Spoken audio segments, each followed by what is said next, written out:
Welcome to English class. In this lesson you can learn about English modal verbs. What are the modal verbs? What do they do? What do we need them? You will see answers to all these questions in this class. Modal verbs. There are 9 modal verbs in English. Can, could, may, might, will, would, shall, should, must. All modal verbs are different from one another and their use is also different in sentences. Modal verbs add information to other verbs. It is their job. They can add ideas like possibility, uncertainty, or obligation to another verb. Grammatically, modal verbs follow their own rules. Rule number 1. A modal verb is followed by an infinite verb without do. For example, she can speak fluent French. You can't put a noun after modal verb or ing verb or anything else. Only an infinite verb without do. Rule number 2. Modal verbs can be used in different time or tenses. It is said modal verbs don't have past, perfect or future tense like regular verbs do. There are some cases where this is not 100% true. For example, could is past tense of can in some tenses, or in some cases, would sometimes act like a past variant of will. However, could can also have a present and future meaning. It is better to think about each modal verb individually. Rule number 3. Modal verbs are auxiliary verbs. It means you can make negative by adding not to the end of verb. For example, can, can't, would, wouldn't, might, might not. Why are the modal verbs important? Modal verbs can express many basic concepts which you will need regularly in any situation. Modal verbs are used to express obligation, give advice, talk about possibility and probability, ask permission or more. Number 1. Asking permission. As you can use may.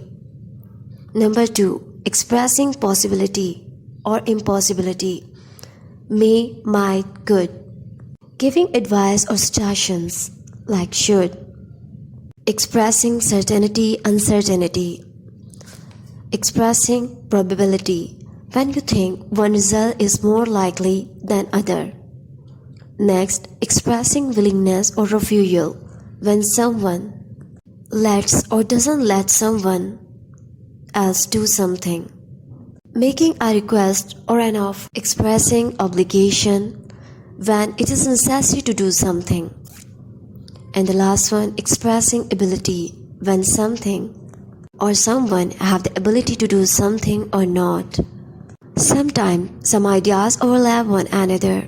For example, should also expresses probability in sentences. For example, they should say yes means that it is more likely they will say yes than no. So this is a lot of information here. Multiple meanings. Every modal verb has at least 2 different meanings and most have 3 or 4. So what is the point here? Point 1. Don't try to understand modal verbs by translating them into your own language because they don't translate clearly between languages. If you do think that can in English translate to one verb in your own language, you will create a problem for yourself. Point 2. To understand a modal verb in a sentence, you need to understand the context because the meaning can be completely different in different contexts. Point 3. Different meanings of the modal verbs are unconnected because of their unconnection, as it must be late, it is dark outside. Second, you must read this article, it is so interesting. In first sentence, must expresses certainty. You are saying, I'm sure it is late because it is dark outside.